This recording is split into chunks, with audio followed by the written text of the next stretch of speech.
Are we live? Are we live? Are we live? Are we live? Are we live? Are we live? Are we live? Let us know if we're live because I want to do some talking about the New York Giants, something I'm very familiar with doing. So I need to know if I'm live so people are hearing me because I don't want to talk to myself.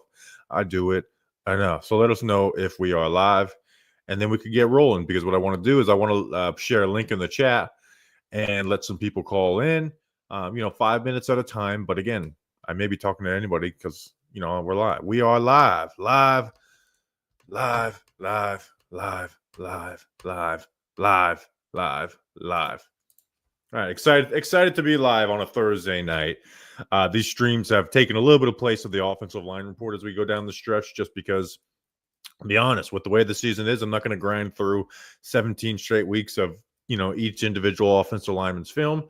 But we got to talk about some things like DraftKings and all the good things that go with it. So I'm gonna let people call in about 5 minutes. I'll share the link. But again, sometimes when we do these call-ins, we end up having the same conversation over and over again. So I don't want to do that, but I also understand there's really not much to talk about except for the state of the team, what they're going to do in about 9-10 days. So I understand it, right? Like, do people really want to, talk about, Jalin Hyatt's value next year? So I'll share the link for that. But before I share, I'd like you to have your face camera on and 5 minutes, right? So don't feel bad if I'm like, hey, we got to move to the next guy because we left some people waiting last time. So I'm going to share that link right now. So make sure to have your camera and everything all set up. So I just dropped that in the chat if you guys want to go. But before I bring people on, I'm just really starting to get the sense that they're going to keep Joe Schoen and fire Brian Daboll. We have Ryan Dunleavy on the pod tomorrow of the New York Post, and make sure to check that out in the morning, and won't break down the whole interview. But the first question is, what is your prediction? And his prediction is that they keep Schoen and fire Daboll. And we have people that talk to us, not like being insiders or anything, but there's just people who talk to us about like what they think. And it seems like we're at a point where about 6 weeks ago, people thought they'd both be gone, even though that at the time Mara wanted both of them to stay. But now it seems like we're going to do one and not the other. The same mistake that John Mara has done twice. But there can be a wrench thrown in that, right? Because that's, if you ask me right now what my prediction is, that's what it is. But here's where I think a wrench could get thrown into that. I don't think that conversation has fully been had between John Mara and Joe Schoen, right? Obviously, they're not going to tell Brian Daboll if they're deciding to fire him. I don't think they've had that conversation fleshed out yet. I already got one person backstage. So again, if you guys want to join, I'll post the link in the comments again. And from the article that Paul Schwartz wrote last week, he talks about it and says Schoen would probably defend Brian Daboll in a sense. So we don't know how Joe Schoen will react to John Mara saying, hey, we want you to fire Brian Daboll. Like, realistically, would he do that to save his job? Yeah, but you never know how people are going to react to that. And we've seen John Mara change his mind late in the season before, even though maybe specifically with Joe Judge, and go back on the whole Eli Ben McAdoo benching thing when he approved of that, and then went and cut Shane Reese and McAdoo because of it. So I just hope we don't go there. I think it's well known, if you're listening to this, that I would like both of them to be gone. But the main culprit being Joe Schoen. But man, I just feel like getting this off cycle once again is just recipe for a disaster. We've seen how this goes. And I was texting with NYG Daily today about this scenario, and he said the exact same words that I had said earlier in the day to somebody else, where it's like, just hoping we get lucky, right? We have the number 1 overall pick. We'll most likely retain that. And just hoping we get the franchise quarterback, which lifts all boats and buys you time and makes you a competitive team. And then, hopefully you get lucky on a new coaching cycle hire, right? Even though the fact that you're not going to be the most desirable job because you're going to be with a hot seat GM, right? And you've seen this situation play out 2 other times where they fire the head coach, and then both the GM and the new head coach get fired 2 years later because of the roster of being the main culprit of those. So yeah, they'll get a head coach. Probably won't be their first choice. It'll probably be John Mara influenced. Can you get lucky and get the right guy doing that? Yeah, absolutely. But you just put yourself in unnecessarily bad situations when you do that. And I think that's why no matter where people stand on the do you want Joe Schoen and Brian Daboll gone or want them to stay? Like there's a lot more people that want them to stay than you think. But I think the only thing we can all agree on is what we don't want is to fire Brian Daboll and keep Joe Schoen, or the vice versa. Firing Schoen and keeping Daboll, which we all know is not an option. Like we could run a poll. I'm going to do some end of season polls on Monday. That's going to be one of them. Like which decision would be the worst? Firing both, keeping both, or firing Brian Daboll and keeping Joe Schoen. So I got one person in the back room. Going to bring him on again. And he's gone. His device keeps on getting connected and reconnected, but now we got somebody else. So set up your camera and we'll get going. All right, Connor. Oh, and I thought of a tagline. I think someone from the comments gave on it.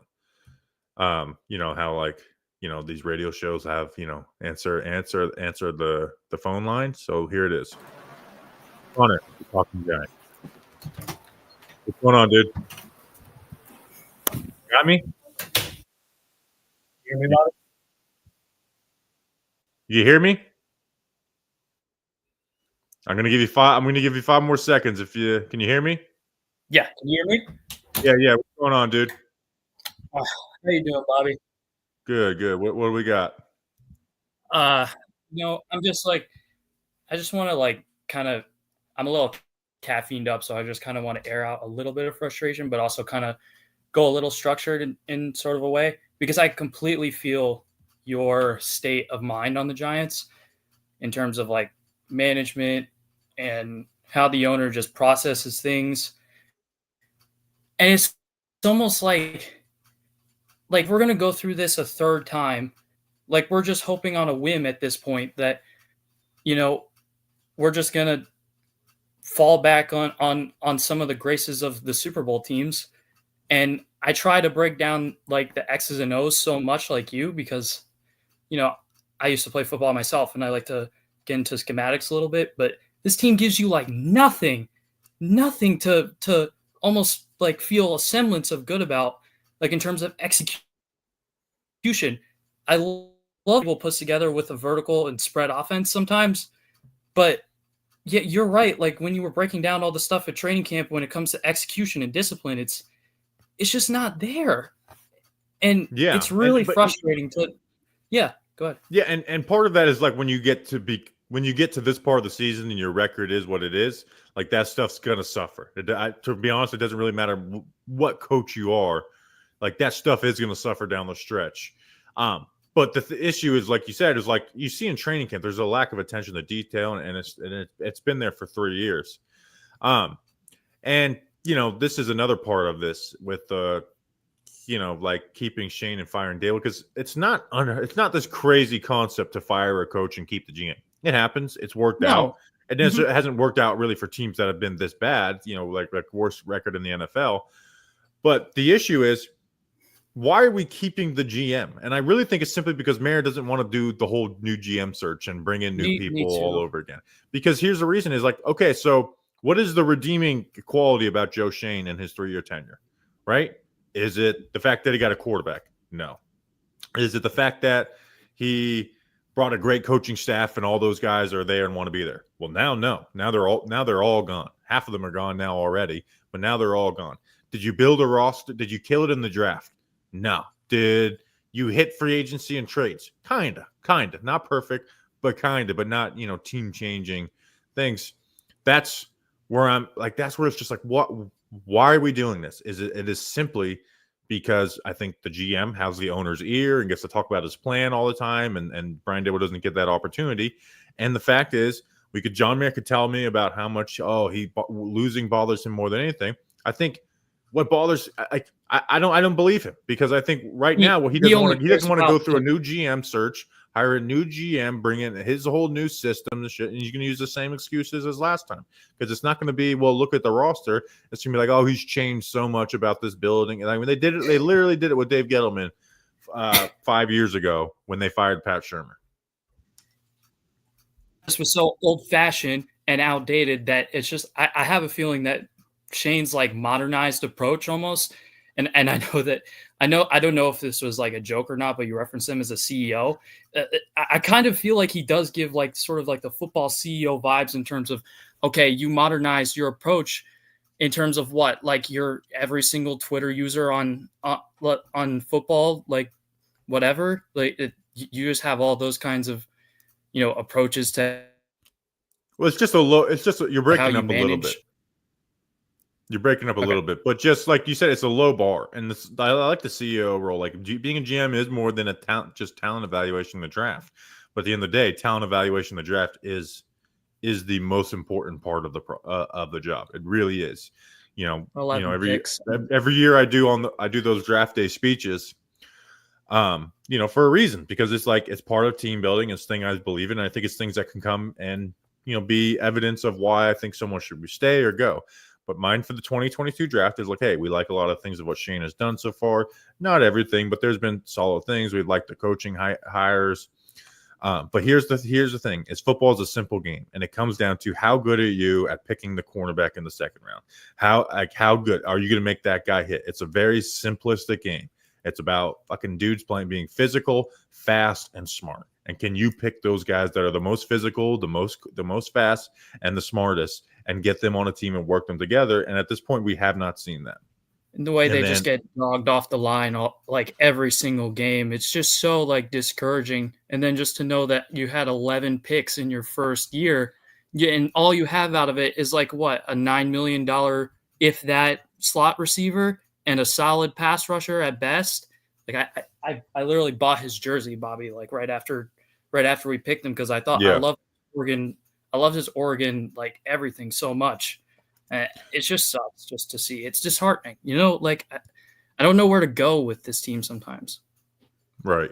Yeah, that's where I'm at right now too. It's just getting through these next 9-10 days and then figuring out what happens from there. But things can change. We'll see. Connor, I appreciate you jumping on. Going to go to the next guy unless you got anything last. Last thing is how do you see this team just getting better at drafting in general? Like, what's the first step you see, like the easiest route to take, like in terms of just improving the draft process, like immediately and getting quick results? The simple answer is just taking the player on the board that you think GPA? has the best chance to be a good player and not worrying about your holes on your team. And I think you need to look at the best teams, and they do that. They don't overthink shit, right? Like, like look at the Chiefs. Look at the guys they drafted. Look at the Rams, right? Malaftis, Verse. Like I said it after the draft class. I was like, I thought the Rams had the best draft class, and it's looking like that right now. Cam Kitchens. yeah, Cam Kitchens, right? Get told me about, oh, well, it's 40 times, blah, blah, blah. Okay, the guy gets the fucking hands on the ball, and that's what he's done. So I saw Jaden Hicks on the field yesterday too. So yeah, I saw him make him. I haven't. It's hard to pay attention to safety play unless you're actually watching that team. But I did see him today. I was like, oh, look, he's starting. I just remember all your takes from like how he can't tackle and stuff. Yeah, I got to watch film on him after the season because I want to see how good he is. And you can't really tell with PFF grades.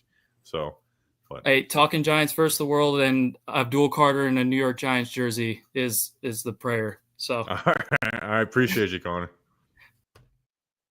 Whoops. All right, sorry, I accidentally kicked him off quickly. Thank you again, Connor. All right, I think this is definitely not a cop from Twitter. Hey, doing, Bobby? How's it going? What's going on, dude? How are you? I'll be at work right now, so if I have to dip out. But yeah, love the show. Great stuff. And funny thing about the last guy said, I remember my stepdad when I was younger. It was the year before Giants drafted Eli. And then I used to watch the Giants games to get pissed off and throw stuff at the TV and get annoyed. He's like, no, sit down and watch this because one day they're going to be good and you'll actually appreciate it. And he just sat me down and made me watch bad football. And then they won some Super Bowls. Granted, now we're back to bad football again. But, I wish that was a good lesson in there. Dude, I was like on the shitter today going through Instagram Reels, and someone like it was like a Eli to Tyree, and it's like, God, dude, it's like I didn't appreciate that enough in 10th grade. It's Yeah. like I just kind of was like, oh, this is cool. My team's winning a championship. And then it was a couple years ago, and you're like, oh wait, that was like a lot of years ago. yeah, oh dude, when I interview, because anytime you interview someone from the Super Bowl 42 team, you have to ask them about the helmet catch. Uh-huh. So we interviewed Chris. You know, we usually try and do an interview after the Super Bowl, just so we don't have to work, that weekend.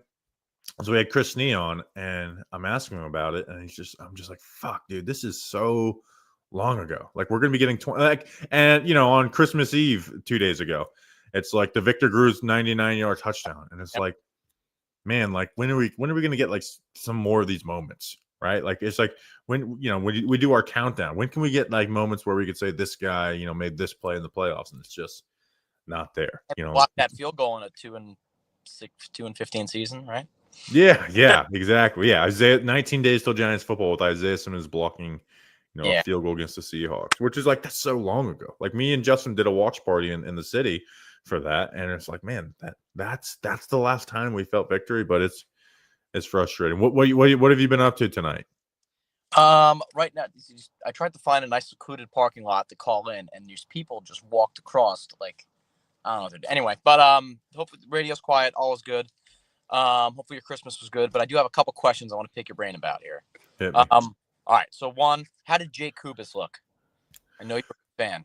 So again, because of the work schedule this week, and we tried to take the mailbag off, I focus on the film review. Like I'm doing this instead of the O-line report. But I watched it while I went through the phone. He looked solid enough, right? Nothing special, nothing to blow you away. Some losses in pass pro. And the run game did some good double teams. He doesn't look like he's ready yet. He looks like he needs another off season of getting stronger, but he didn't look overwhelmed, which is like a huge win for any, Giants offensive lineman playing their first game. He looked better than Marcus McKeithen or Josh Azudu when they made their first start. I'll say that. They get Josh Azudu so wrong. Like they took him in the third round. He's not even, what is he, your fifth backup guard? Well, that was like, I had that fucking moment on Sunday morning when Duggan put out the O-line lineup, and I knew Jake Kubas was going to start all week, and then he was like, "Yeah, Azudu's working as the first backup at guard." It's like, oh my god, like this guy's not even the fucking fifth guard. Like that's as much as a failure. He's a bad swing. We spent all of once the draft's over, we have some people on, and then it's like, all right, we kind of end up talking about similar subjects those last 2 months before camp, and it's like every time we had someone on, it's like, all right, why are they having Josh Azudu play tackle? And they're just like, they think he's good there. They think that's his best spot. And then he plays one game there and they bench him. So, and then I saw Carl Banks tweeting today about the offensive line, and I didn't feel like stirring shit too much, but I wanted to be like, quote to him, like, yeah, unfortunately my team's only drafted one offensive lineman over the last 2 years, and every single offensive line that my GM has drafted has been a failure. But I didn't want to stir shit too much. Yeah. All right. Yeah. No, that's what I was in. All right. My next one is, all right. So if you, of our roster, because I know you were doing that top 10 exercise. Yeah. How many guys on our roster do you feel like really good right now, starting 22, not counting specials? Do you feel good that if they were back next year, that's a solid piece? So including the injured guys. So we'll start from the inside out. You got Thomas and Illuminor. Those are guys I feel really good about. Runyon's okay, but he's not someone I feel really good about. So Thomas and Illuminor. Tracy, Neighbors, Slayton's not signed through next year. I'm okay with Wandale, but I don't feel really good about him. So I just named, 4 guys on offense? 4. And on defense, Dex, Brian Burns. I know Okereke didn't have the year we wanted, but I'm fine with him as a linebacker. Okereke, and then, excited to see what we get year 2 out of Newman and Phillips, but I'm just hoping they're not the 2 guys that everyone loves as a rookie, and then year 2 are very similar, and we're like, what the fuck happened to these guys when they really just kind of stayed the same? Yeah, you made a point on your podcast all the time. Like this time last year, we're all like, Jalen Hyatt's going to be he's going to be the deep threat now. We're finally going to get him the ball, and that never happens. Yeah, Jalen Hyatt didn't have that good of a rookie season, and yet he still has like a 1/6 of the amount of yards as he had as a rookie. It was one good game. Yeah, it's crazy. Like he's not going to get 100 yards this year. Yeah. Like, what do you even do with that? Can he even be your fourth? Can you, like, in good faith, like, make him your wide receiver 4? Like, again, I like this is why, like, when Hodgins got cut, I was like, I hope we can keep him on the practice squad because, like, Hodgins is their 4th best wide receiver right now, but he's not even on the active roster. I just can't believe that Shane was talking about taking him or in the 2nd round. Honestly, that might have worked out better for us though, because then they don't trade away the 4th round pick, and maybe they get some decent players with the 3rd and the 4th. And you know, the guy you wanted. yeah, and he hasn't. Commanders cut him, so it might have actually worked out better if the Bears took JMS. You know, like they just take Jalen Hyatt, take the L there, and then hopefully the 3rd and 4th round picks end up working out. But didn't go that way. All right. I want to tie you up. I do have one more question. I'll leave you with. Who was like a draft evaluation that you did that like you were completely either that you were keeping either wrong on? You thought the guy was going to be good and he wasn't, or the guy that you thought was going to suck and he's really good, and can it not be Evan Neal? Because I have a feeling we. Yeah, I don't want to do like the guy that everyone thought was going to be good because that's Evan Neal. Evan Neal is definitely the guy who I thought was going to be, but again, everyone thought that, so I don't want to use that. I'll say JMS. I was a big JMS guy. Ended up on the Giants, and he hasn't worked. Now JMS is not good, but he's not like a liability bad. And then the flip of guy that I thought would be good and everyone wasn't on. I like to stray away from first rounders. Leo Chanel was one. I he's been really good for the Chiefs as a linebacker. I thought he was like a 2nd round type player.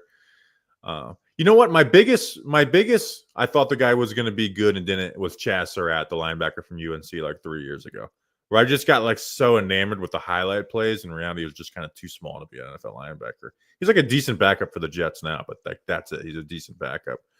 But yeah, Kalijah Cansey, I was, banging on the table for him. He has like 8 sacks in 10 games for the Bucs this year. He was a beast in the playoffs too. So there's some. I've done better on calling out the guy that people hype up and saying he's not good than that. Like remember Wyatt Davis? Everyone's like, this guy should be in play at pick 42. I'm like, I don't think this guy's even a 4th rounder, and I don't think he ever even started more than like 1 game in the NFL. Was on the Giants practice squad. Boss, do you have a higher hit percentage as far as draft picks than Chip Chain?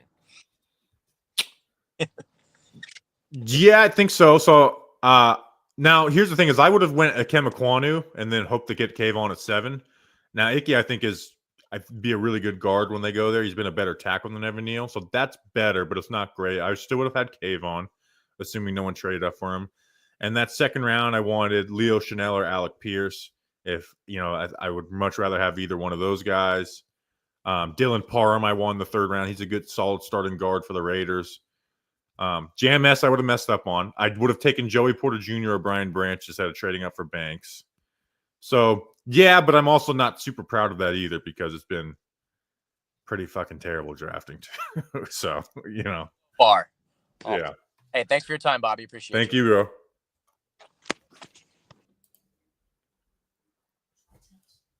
All right, we got to get a couple of super chats. Giants Mafia says, shout out to our troops and especially the Marines. Love you, Bobby and Jason. Jason's my brother, not my co-host, but thank you. Talking Giants first the world and fix this dumpster fire. Agreed. And Tuto, my guy, what's going on? I haven't heard from you in a while because we haven't live streamed in a lot. Much love and respect to Bobby and Talking Giants and crew and all diehard Giants fans across the pond. Greetings from our entire rugby team in Dublin, Ireland. Thank you, as always, Tuto. Got a few more people backstage. We'll get to them in a second. Just make sure I didn't miss any like other chats. Someone said Wandale went before George Pickens, though, to be fair. Yeah, again, Pickens is like, I don't know if Pickens works on any other team besides the Steelers. And even on the Steelers, he's a pain in the ass for them. It's like, I don't hold that against them. It's like, you kind of know what you're getting. All right, going to bring on Zay. I don't see his, okay, there we are. Zay, what's going on, dude? What's going on, Bobby? You got me? Yeah, you can hear me? Yeah. What's going on? What you got? All right, I know you don't guys want to talk about Shane and Dable all the time, but I mean, it's the only thing to talk about at this point, unfortunately. Yeah, I mean, so what you said about, I mean, I agree with you as far as letting them go. I'm cool with it. I don't either way they go, I'm cool with it. But like you said, fire both or keep both. So, Right. but you said in a podcast before, you said, "Oh, Shane is forced to take this quarterback." I think regardless if he's here or not, the new GM will take a quarterback just because. I Well, agree.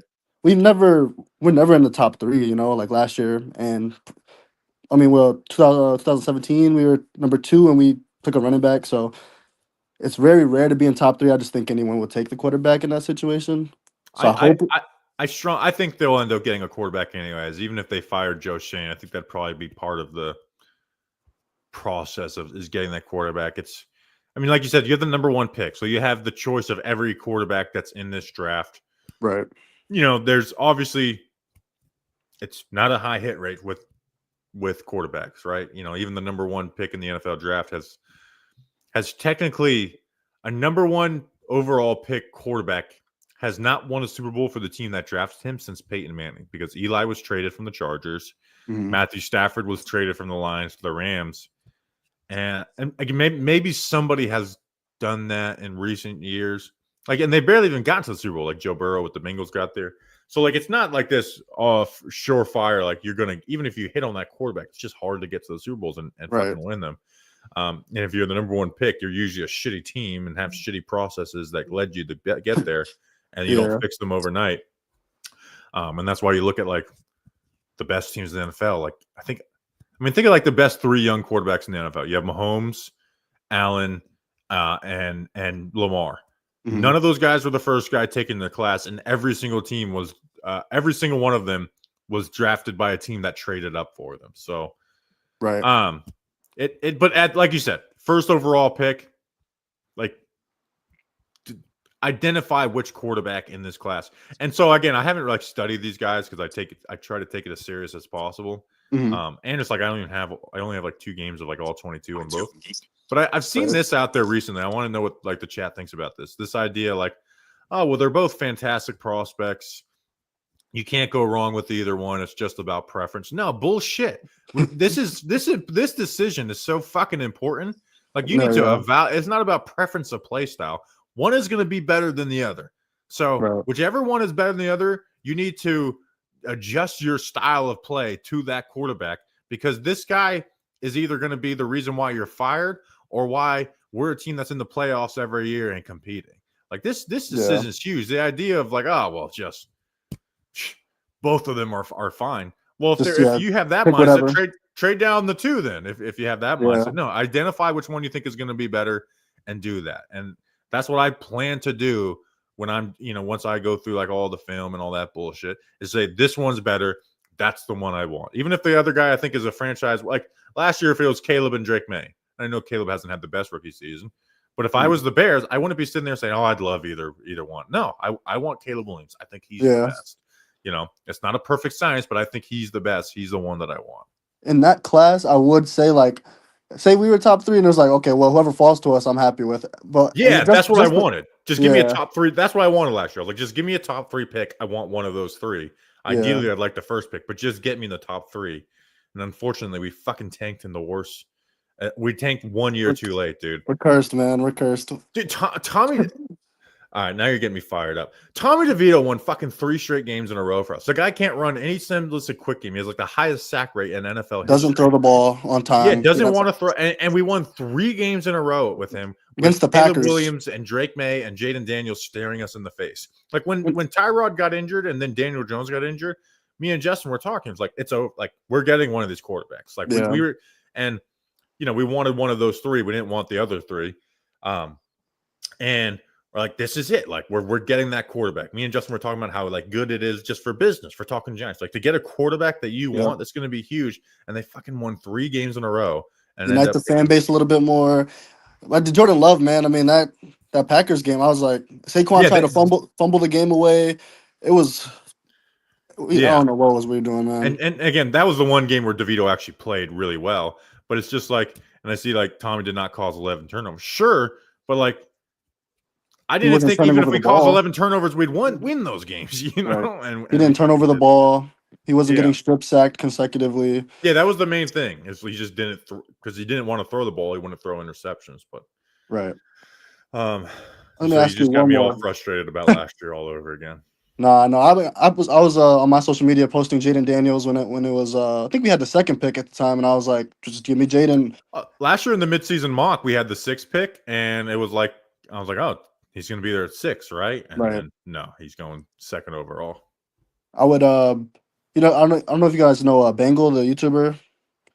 Yeah, that's my guy. Yeah, I would watch him, and he'd do these mock drafts, and I'm like, oh, we're right there. I'm like, I'm watching it all year. I was like, we're no way we're gonna drop, and we get to 6. I'm like, even the Chargers have a better pick. I'm like, this is sick. Yeah, I remember after that Cowboys game, I think we had like the first Tommy DeVito loss was like we had the 2nd pick, and I'm like, Yep. I was just like, we're getting Drake May. And then we get a weak quarterback class this year, but I would And say again, I haven't watched the guys, right? So it's like I don't get into like the whole is it now people will argue like, oh, they always say it's a weak quarterback class. Like, yeah, usually when that happens, it ends up like turning out that being way. right? Yeah. And that's why like and people will also point like, well, you should have taken one last year. Like if you thought they were good enough, sure, but Yeah. you don't draft Justin Fields and Mac Jones because the next class has Kenny Pickett and Malik Willis, right? Like you got to believe. So like I would if I don't think either one of them good, I'll sit on this podcast and say trade down. But I haven't watched them yet. I've watched a little bit of Cam. I'm actually going to the Pop Tart Bowl on Saturday. He's not playing though, right? Yeah, he is. He is. That's Oh, he why is? I'm going. He's Okay. actually playing, which was like you said. I was surprised when I saw that. But No, so that's good. I can see myself falling in love with Cam Ward, and then Shador. I gotta really watch before I say that. So Yeah, it's like Shador is like could be a golf level maybe ceiling or like like I said, I gotta watch him because I don't want to go in with biases. And actually, having some negative biases about a player before you watch him is actually good because then you're like, oh, I'm kind of surprised at this. Like Bo Nix last year, I thought Bo Nix's film was going to be fucking terrible. Mhm. I was like, this is better than JJ McCarthy's film. Now I understand he's 24 years old and plays a kind of a conservative brand of football, so he's not my cup of tea. But I was like, this film is way better than what people told me it was going to be. But like I thought his film was better than JJ McCarthy. I would have taken JJ just because he's younger and more athletic, stronger arm. Yeah, I agree. Even being an Ohio State fan and everything, I was like, just take the Tracy guy. I mean, it's whatever. Yeah. Now I wouldn't have taken it. I wouldn't have taken McCarthy, Penix, and Nix, and I still stand on that. If one of them proves me wrong in the next year or whatever, I'll say I was wrong. But at this point, I'm fine with Neighbors over Nix though. Like I'd rather have Neighbors than Bo Nix this year, and we were like 6-11 or something with Bo Nix. Like just give me Neighbors and maybe a next quarterback this year. And I'll again, I none of these quarterbacks have done enough for me to say change my mind on them yet. Right. So now again, a year from now, sure, I might be there, but hasn't happened yet. I feel you. You got anything else for us, Zay? So one more thing. It's about Dable. Like I was very high on Dable, and I feel like if he's going to be offensive coordinator somewhere else, he'll do fine or whatever. But I say my biggest problem was the fact like they were like harping about Neighbors and like love at first sight for Dable and like, but like he just gradually stopped getting him those easy targets. And I feel like Drew Lock was more successful in Seattle with Shane Waldron, who everybody shits on.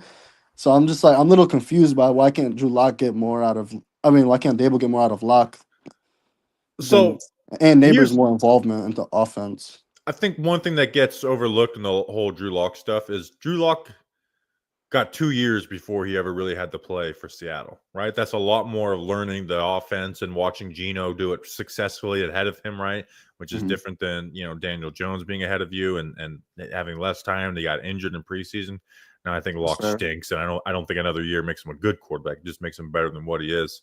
And I think Lock's Seattle film last year is highly overrated because of that Monday Night Football game against the Eagles. Because he had that touchdown. He had that touchdown at the end of the game against a falling apart Eagles team as Monday Night Football. And it's just like you look at the MVP race. We overreact to what's happening on prime time. Like Lamar's stats have been better than Josh Allen's all year, every single counting stat. Yet because Lamar had a bad primetime game and Josh Allen had a couple really good ones, like Josh Allen was the favorite until last night when Lamar doesn't even have even close to his best game, and now he's the favorite again because it was on primetime. True. Yeah. But again, I won't. If Dable gets fired, I'm not going to be on this man. Fuck this guy. I'm so glad he's gone tour. No, me neither. I don't think he's a great coach, but I think it kind of got away from him a bit because of the lack of talent on the roster, and I think his biggest issue was the Wink Martindale issue. But Yeah. all right, Zay, I'm gonna let you roll. Appreciate you jumping on. Yep. Thanks, Bobby. Appreciate it. All right, before we have the next person on, well, I'm gonna bring on one of my friends. Bobby, who's this friend you're bringing on? It's Draft. Now let me fix this. There we go. It's DraftKings. How about that? Grab your favorite team's jersey and some snacks and head to the couch for another Sunday of action-packed football. And get even closer to the action each Sunday with our partners at the DraftKings Sportsbook.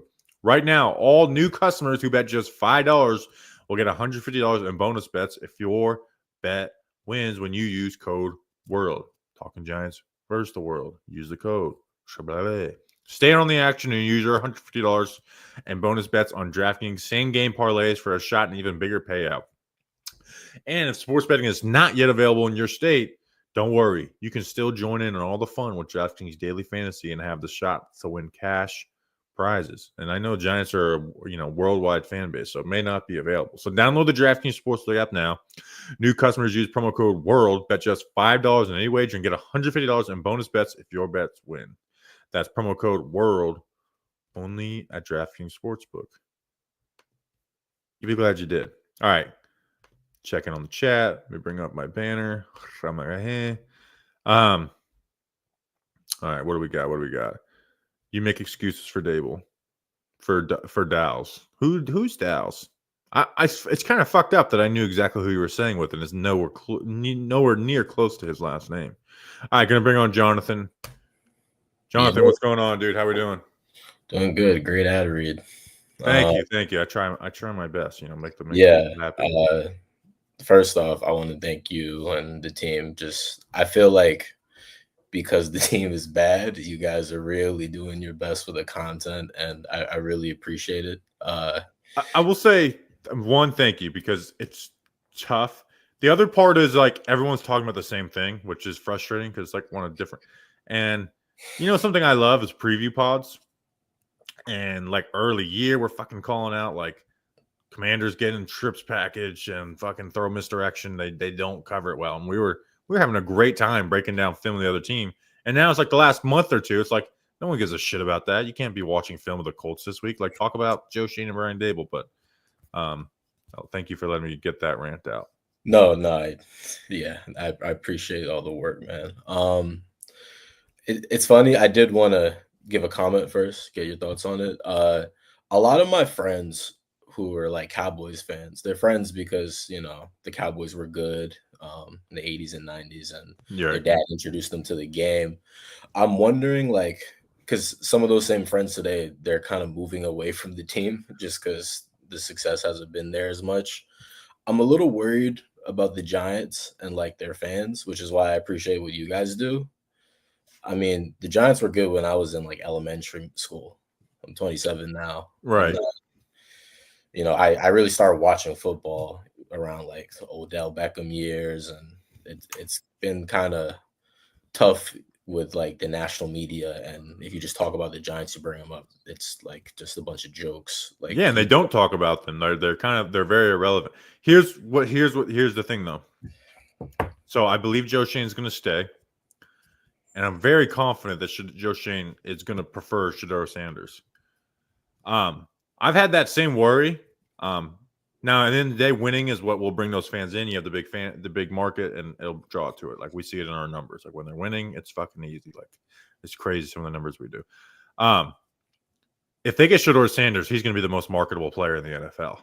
And if he's good, if he's even above average, we will gain a lot of the casual fan for Shedeur Sanders. I don't know if NFL fan have stan culture like NBA does, but if there's one player who will bring that in, it is Shedeur Sanders. I mean, we even if you don't pay attention to college football that much, everyone knows what's going on with Colorado, Shedeur, and Deion. Deion will be being asked about it every single week about his son's performance. I think Shedeur does a podcast, right? So you'll see if he continues that in the NFL. Part of me selfishly hopes he gets rid of it, just get rid of a distraction. So Well, that will change. But like you said, if they continue losing and suck and stink, yeah, no one's going to care. And especially the fact that we've only drafted one quarterback in the first round, and now which will be now 20 years, and we'll get a second one this upcoming April, obviously. yeah, it's a good point. I really hope he quits the podcast. Yeah. That's the thing is like, Yeah. you only again. I'm not deep into college football or exactly what is going on, Dion. Again, I kind of casually pay attention to it, but it's one of those things where if you casually pay attention to college football, you hear about it because they are that type of brand and name, and Dion's brought that success to Colorado. She'd always been a great quarterback there. You just hope you can do all that, but when there's bumps along the way, it's just gonna fucking suck. But if he ends up being an above average good quarterback, then no one cares. That's the reality of it. And it's sometimes I have to tell myself that, like, if we stink, it's gonna suck that this is happening. But it's like, it's also gonna suck that we just stink. So how about we don't do that? Yeah. Like, it's just kind of let's not try and decipher different, like this year when we're talking about like, what's the worst year, 2024, 2021. It's like, you know what I hate is fucking having to decipher which year is worse, 2021 or 2024 or 2017, and me defending 2019 as like actually not that bad of a year when they won 4 games. But if we get Shedeur Sanders, he'll have the best, especially on the New York Giants. He'll have the best selling jersey in the NFL next year. It'll be easy. Yeah, no, that's, I guess, something to look forward to. Like I said, I hope it goes well and there's no podcast. But yeah, and if it goes well and he does have a podcast, it's going to be fucking more fun. We get to hear our quarterback talk, about the game that week and different shit, and talk to different So it's just make it just be good. Get the right quarterback, make him good, and life just becomes so much easier. Like, guess what our arguments will be about then? It's like arguing, is he better than this quarterback in the NFL, right? Like we argue about fucking bullshit as Giants fans, and while Bengals fans are out there like finding every way to discredit Patrick Mahomes because they want to raise Joe Burrow. Like, that's what I want to do. I want to find ways to discredit Jaden Daniels and Dak Prescott and Jalen Hurts because I'm pumping up my quarterback, and unfortunately the Giants just haven't been able to let us do that shit forever. We're like, well, Daniel Jones, he's not good, but he's better than Kenny Pickett. Like, that sucks. So it is what it is. Though. But win, just win, baby. Like Al Davis said, right? You can have all the show and all that, just win. That's at the end of the day, that's the most important thing. And if Shedeur brings that, he can do whatever he wants. Just be good and win. Yeah. Get a call. This call. Sorry. You're good. Yeah, so the other question, a little more related to like football. I remember after the Browns game, I think with Deonte Banks, I think the takeaway was he just can't guard wide receiver ones. I'm wondering where you're at with him for next year, because I saw what the Commanders did with Forbes. They realized that they had a good team and they dumped him off immediately. Would that be contingent on like how good we are next year? Because I'd like to keep him and see if he could be a CB2, but I don't know if we're going to upgrade that position. Yeah, I think cornerback 2 is his role in the NFL at the end of the day, even if he's really good. He just doesn't have the ball skills to cover wide receiver ones, and you can be close. Like, he's actually better in coverage this year, I think, covering wide receiver ones than he was wide receiver 2s. The difference is, like you mentioned, the wide receiver ones, when it's close, they get the ball thrown their way and they make plays. That doesn't happen with a lot of wide receiver 2s. And also, Wink Martindale's scheme forced teams to throw the ball out quick. And if you're in man coverage and you're throwing the ball out quick, if you just have like the right leverage, you can win. But like Deonte Banks' film of just covering the player last year, to me, was significantly worse, and he was playing lesser players. And when he did play like Garrett Wilson's and Devontae Adams, I thought he got fucking cooked. But we were just hyped about him because he was a rookie. So Banks goes down as a bad pick for Joe Schoen, especially the fact that, you traded, use a 5th and a 7th to trade at one spot for him. But I haven't given up on Banks as a player. It's not an Evan Neal situation where Evan Neal's just like, stop trying to sell us that he can be a starter. He's bad. He just doesn't have what it takes. Banks has what it takes with a little more focus and another offseason and getting a cornerback one, right? Like a free agency, there's one position I would like to grab in free agency, it would be corner. And sliding Banks to that second spot, I think it could help him out and, get him back in the good graces of the team and the fan base.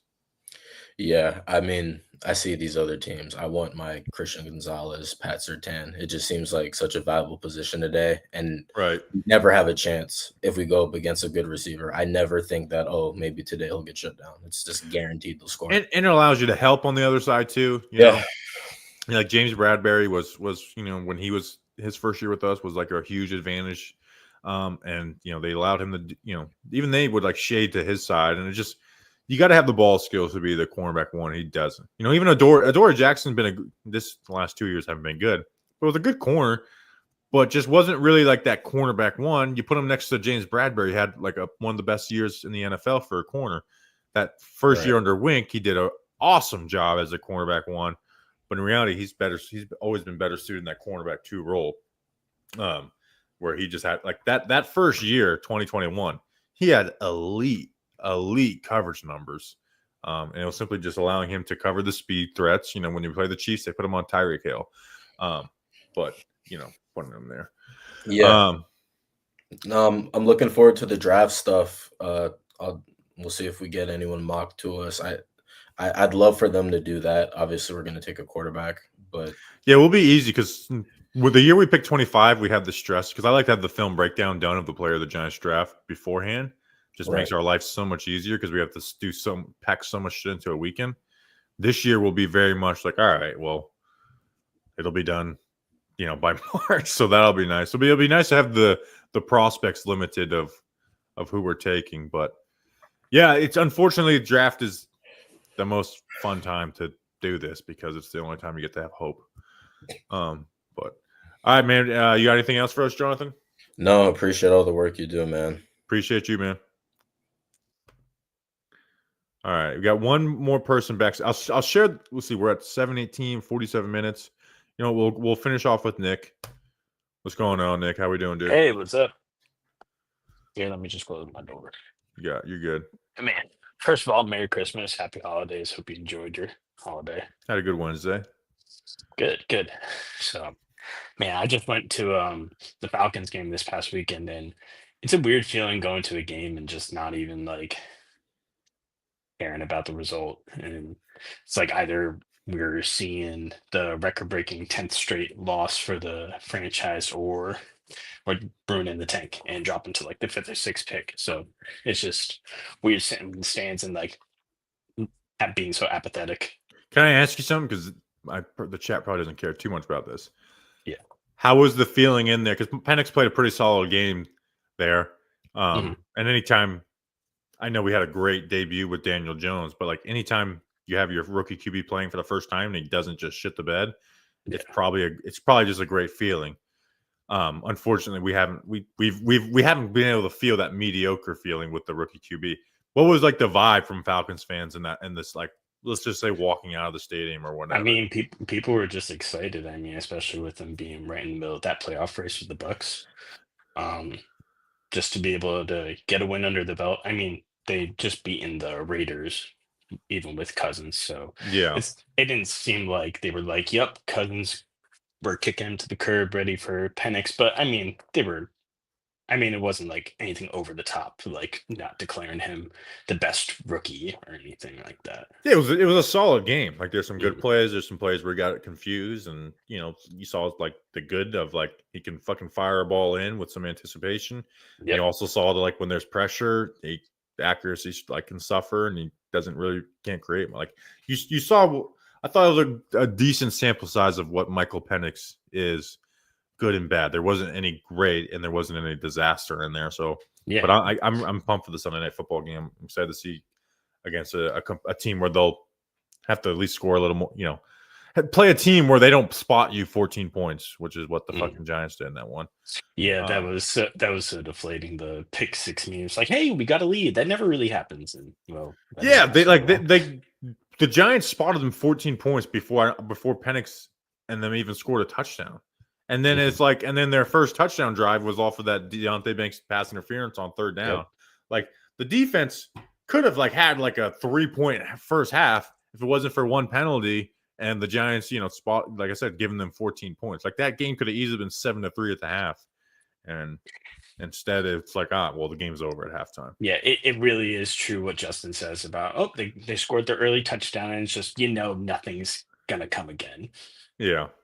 Yeah, unfortunately, that's the way it is. But it's also too where I used to just be like totally ignore people who talk about tank because it's just like I'm not gonna because I don't control it, and I also was under the thought process.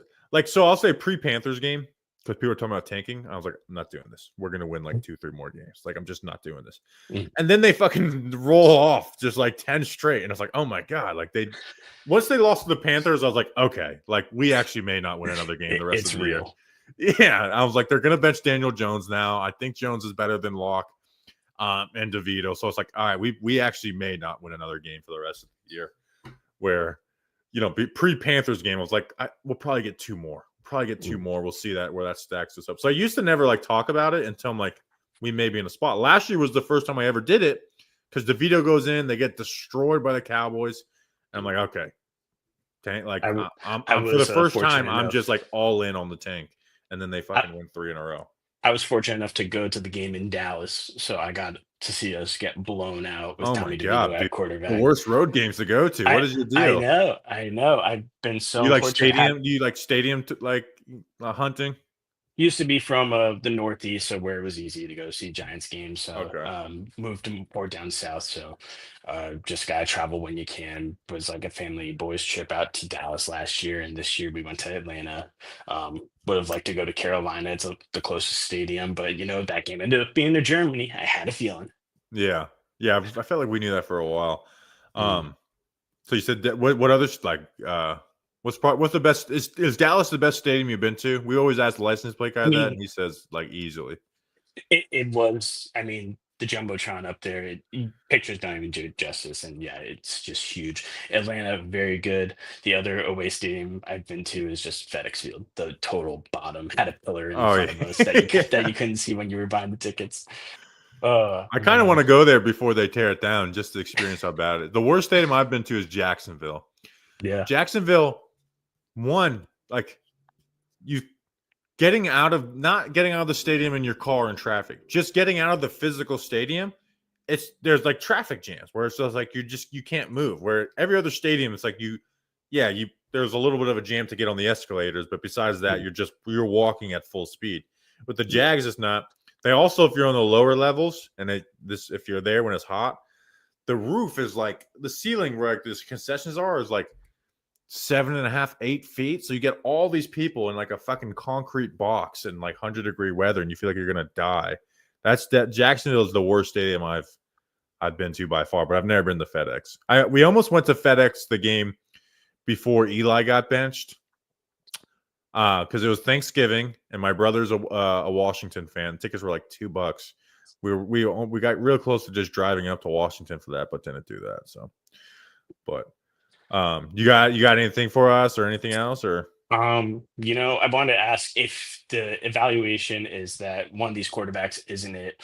Who do you want to see next year? Is it Sam Darnold? Is it Jameis Winston? Just because he's going to be the most fun to throw out there. Like, well, what do you see it to be? So I'm glad you said those 2 names because I actually have takes. One, Sam Darnold, no, because I'm not paying money for Sam Darnold. I got to see him do it 2 years in a row. And again, I've of the opinion that even if you think Sam Darnold's good, the Minnesota fucking offense makes quarterbacks look better than what they are, right?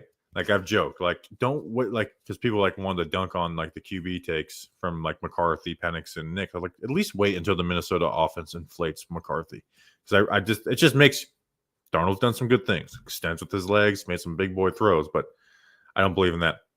Jameis as a backup, yes, right? As the backup, right? He was like the one guy who was cheaper than Locke that I would have preferred in the moment last year. Jameis as a starter, absolutely not. Everyone says Jameis is fun until Jameis is actually the quarterback of your team and throwing the fucking pick sixes, right? Like we do the show with Chris Rose as a Browns fan. And I was like, by the way, I've been meaning to ask this. How is it fun having Jameis be the quarterback of the team? Like, no, it sucks. It sucks watching a quarterback throw pick sixes and interceptions, and then all that goofy, he's funny shit. If he just has a game like that and says afterwards, we're not gonna be like, oh boy, that's silly Jameis. 31 other fan bases as well. Our fan base will be like, fuck you. So Jameis as a backup. If it was a bridge starter, I think the one that makes the most sense because he will be cheap and he has a skill set that you can work with is Justin Fields, right?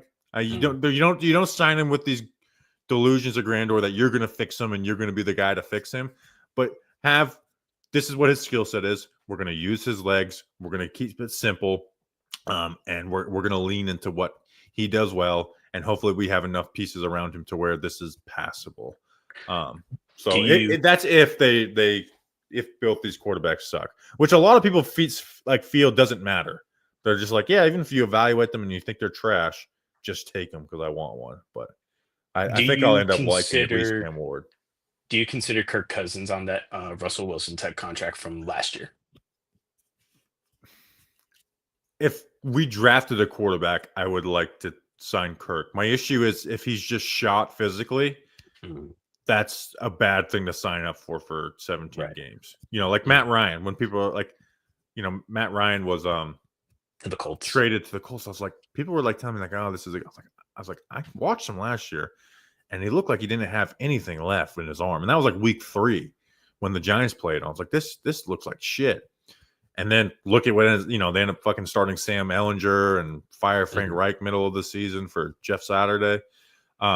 So if the Giants draft Shedeur Sanders or Cam Ward, Cousins, yeah, I would love to have him in the room. If the quarterback's not ready, put him in. But if they're in a position where they're not getting a quarterback, no, I don't want Cousins because he may just be shot physically, which is like you can't do anything with that, especially if you don't have like the greatest offensive. Like Atlanta's offense, like pretty decent situation, and they were top 10 in passing and stuff like that, and top 10 in rushing. It's just Kirk couldn't make the throws they needed them to make. But you could also get like random deduction. Will Levis, Will Levis is someone that the Titans may just get off of their roster because they can't stand him, and you bring him in as a backup project type thing. So funny enough, I think I actually saw him in high school play. From Connecticut. I think I actually watched him play one game. Hey, if we get Liam Cohen as our head coach, maybe you bring back the Liam Cohen Will Levis connection. But the one that makes the most sense to me is Justin Fields. Like he's not going to cost a lot of money, and no matter what you think of him, he has a pretty damn good skill set, and he's shown to be like even when there's struggles, the guy can rush for 800 yards in a season. So all right, you got anything else, Nick? Last thing I got, let's burn down that life. We don't make those jokes anymore just because you can make them. Okay. I don't make them anymore because now people have venom against us and don't want to give them anything. But yeah. Don't want to put that on the plane. You said it. I didn't. By the way, so we're gonna finish up with you, so you can stay on. So